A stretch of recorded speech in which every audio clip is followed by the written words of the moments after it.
Morocco in 1788 wrote that, quote, "We are all tributary to the Emperor of Morocco," unquote.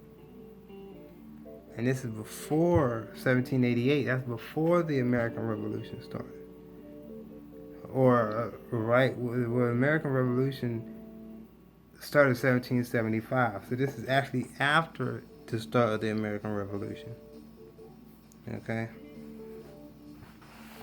And the American Revolution was based on the king, right, trying to force our European brothers and sisters back into servitude, okay? Because we couldn't, like I said, we could not,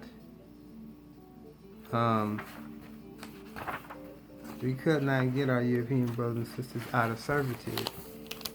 You know what I'm saying? That's exactly the $1 bill. You can't really see it very well. You're supposed to have, you got a pyramid right there and the Sphinx right there. The pyramid represents the Moorish nationals, and the Sphinx represents the corporation. Alright, e pluribus unum. How many peoples, many nations, one. The word one is in the middle. One world order. Alright? Thus, you gotta understand what's really, really going on here. And understand, like, alright, you know what I'm saying? There's certain things that our European brothers and sisters are not allowed to do, or not allowed to say. Okay? And we are the Moors who brought our European brothers and sisters into government. We could not take them out of the contract from England.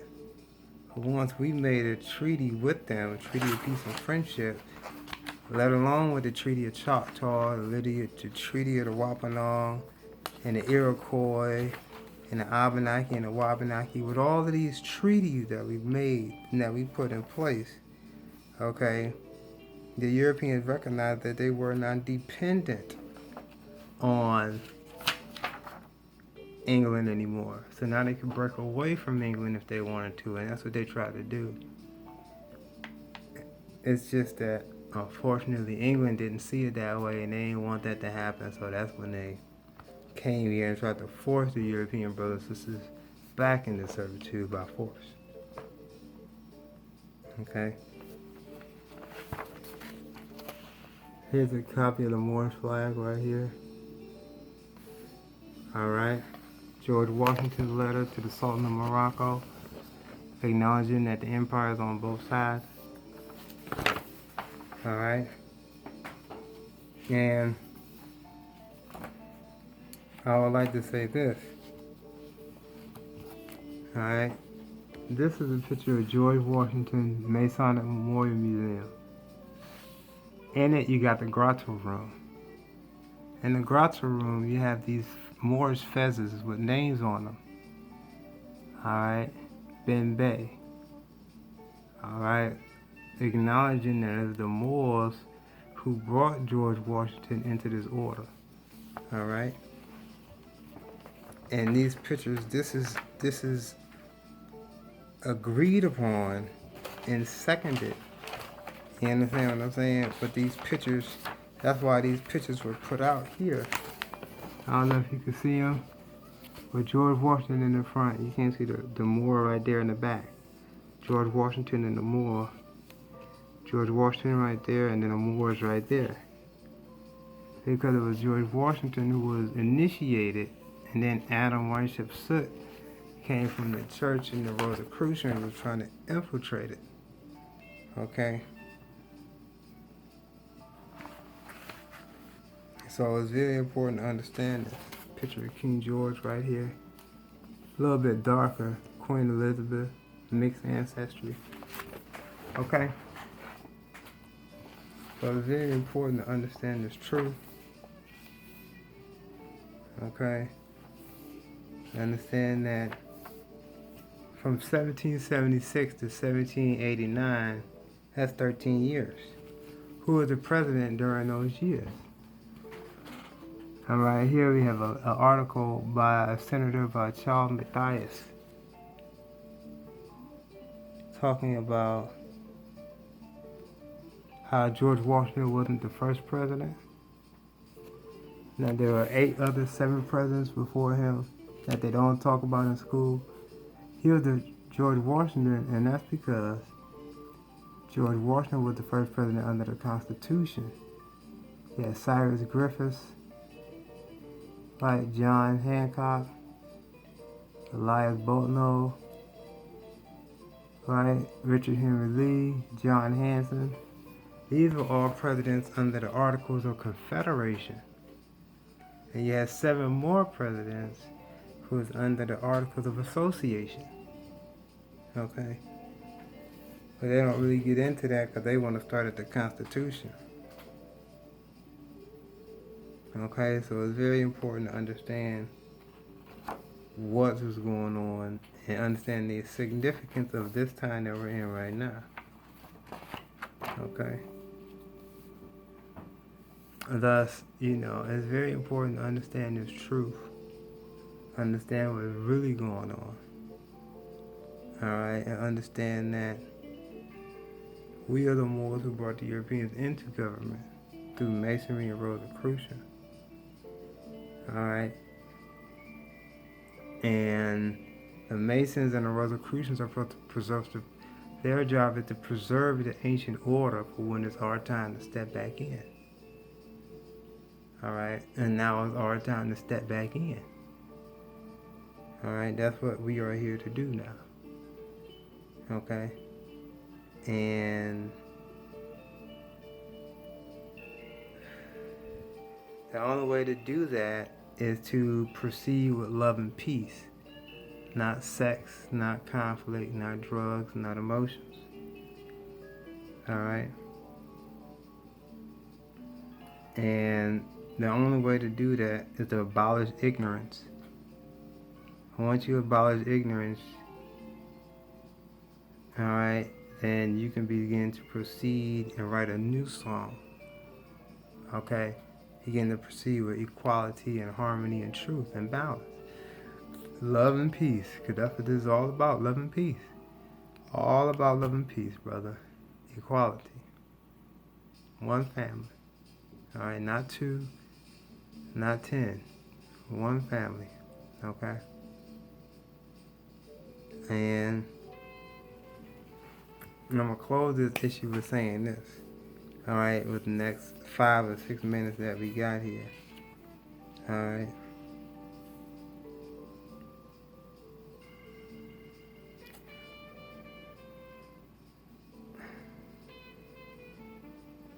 Our evolution on this planet Earth has not been haphazard.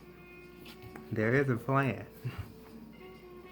When we chose to undergo this study of self on this earth, by manifesting on this earth, we knew we had wise ones among us who had already completed this course of study and would be there to help guide us, albeit indirectly. The Moorish ascended masters have been behind everything that has happened on this planet since the beginning.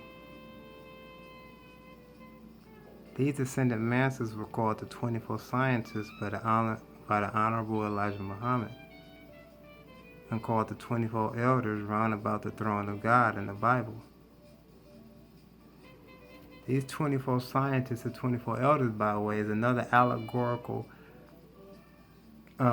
statement for the 12 pericranial nerves you have surrounding the pineal gland in the mind.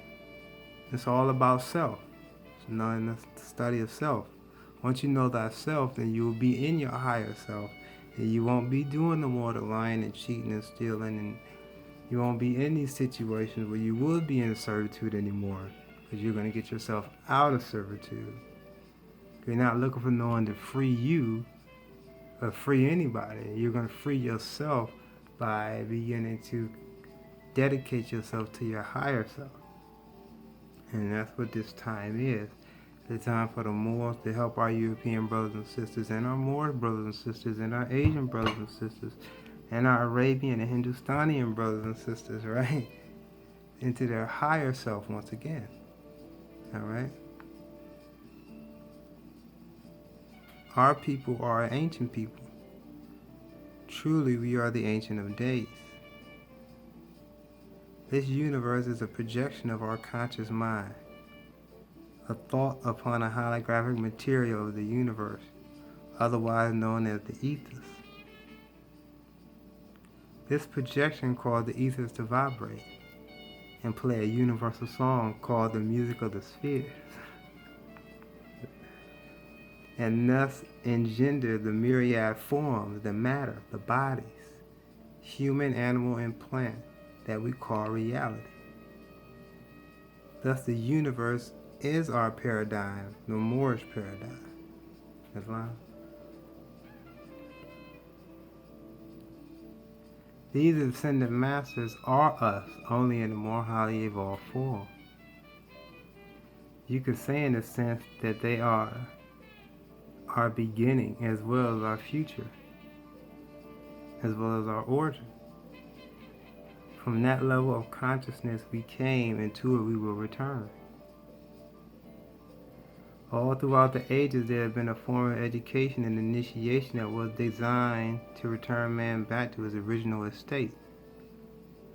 It has been called the mystery school system by some, but it's no mystery. It's a school system. A system of initiation designed by those who had already traveled the path, the Ascended Masters. Since the Ascended Masters are those who have already passed through the education, they will be the perfect candidates to be naturally qualified to assist the members of the human family to evolve back into their higher state.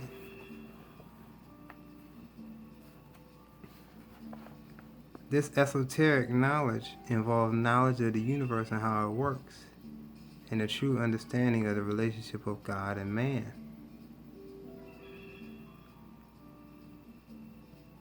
The initiation that the Ascended Masters have designed is intended to allow us to unlock all capacities of the mind. Once you have achieved a certain level of consciousness and awareness, you enter to the ranks of the Ascended Masters. The Ascended Master is like a person with his hand extended down to pull up his fellow human.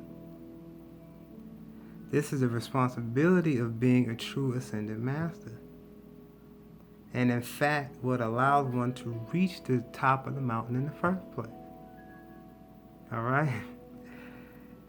So to reach the top, you have to already have dedicated and committed in your mind, body, and spirit that you are going to do everything you can, 100%, with no emotions, no judgment, alright, with love and peace at all times, to help guide and protect your brothers and sisters and help them up when you get to that stage. Alright? That's what this is all about. Okay? Those who have already ascended have been reaching their hand down to their fellow men throughout the ages. And these are the ones who inspire the prophets, reformers, saviors, inventors, seers, etc., by communicating via mental telepathy those things that the human family of the planet Earth need in order to evolve to the next stage in their earthly initiation. Throughout the history of man on this planet, there has always been individuals among us who have passed through these initiation stages to become an Ascended Master. The same way the Ascended Masters have been assisting individuals, they have been assisting the human family as a whole. It is the Ascended Masters who put together religion and the concepts of God for man. Each concept that man held of God was a reflection of the level of consciousness and evolution. Our relationship to God and how it evolves is similar to that of a child and the concept of his parents. If God is seen as the father or mother and we are the children, any parent will want to see their child mature and eventually become a parent as well. Man has been evolving. This evolution is seen in our religion and concept of God. As we evolve, so do our concept of God, quote unquote, evolve. The realization is God and man. Or man is God and God is man, expressing itself through human form. Alright? The age we are entering in now is the age of maturity of man. Alright, the age which we are now in will result in the human family of the planet, of the earth being initiated into our adulthood or godhood. This is the maturity of man and the completion of our course of study on this plane. We will then graduate to an intergalactic and universal humanity far beyond anything that we can imagine. That's not true. It's not beyond we can imagine, but we will be able to imagine it. And this is the ultimate purpose, is to be able to master thyself and understand thyself, family. Atlantis and Mu were the golden age of the family. Now we're entering to another age. And it's our time, now is the time to reunite the world under that one world order. Alright? This is the preparation age of soul, the kingdom of Emmanuel, God and Allah in man. Alright? And with this part, I will close, family. Wish everybody love and peace. And understand that, remember, the purpose of this is to understand thyself and master thyself. Alright? It's not about emotions. It's not about attachments. Alright? It's about understanding what we are as spirit expressing itself through the flesh. No emotions, no judgments, no attachments. Alright? This is an illusion. And our job is to master the illusion and enjoy the illusion. Alright? And with that, I close. Wish everybody the best. Peace and love. Until next time.